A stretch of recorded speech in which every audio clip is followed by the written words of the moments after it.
மதுரை வடக்கு தொகுதி கேப்புதூர் அல் அமீன் மேல்நிலைப் பள்ளியில் 1000க்கும் மேற்பட்ட பொதுமக்கள் தங்கள் வாக்கினை செலுத்துவதற்கு நீண்ட வரிசையில் காத்திருந்தனர். இன்று காலை திருமணமான கையுடன் வாக்கு செலுத்த வந்த புதுமண தம்பதி தங்களது வாக்கினை செலுத்தியதோடு ஜனநாயக கடமையை ஆற்றுவதை பெருமையாக எண்ணியதாக தெரிவித்தனர். அன்னைக்கு தான் திருப்பரங்குன்றத்தில் வந்து 4:30 to 5:30 மேரேஜ் முடிச்சுட்டு அப்புறம் டேரெக்டாக ஓட்டு போடணுன்றதுக்காகவே சிம்பிளாக மேரேஜ் வச்சுட்டு டேரெக்டாக ஓட்டு போட வந்துட்டோம். ஸோ எனக்கு இங்கே மதுரை, அவங்களுக்கு அங்கே மேலூர். ஸோ முடிச்சுட்டு அங்கே மேலூர் போகிற மாதிரி ஐடியா போகிற இனிமேல் தான் என்னோட ஓட்டு இருக்குது. பட் இவங்களே இங்கே கூட்டிகிட்டு வந்த முதல்ல அப்படின்னா இது கிட்டக்க நியர்பை வீட்டுக்கிட்டேன்னா ஃபஸ்ட்டு வந்துடும்.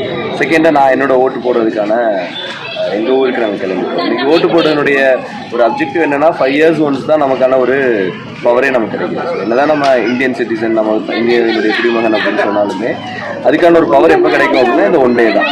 இந்த ஒன் டே தான் நம்மளை யார் ஆள போகிறாங்க, நமக்கானவங்க யார் அப்படிங்கிறத நம்ம முடிவெடுக்கக்கூடிய ஒரு முக்கியமான நாள்.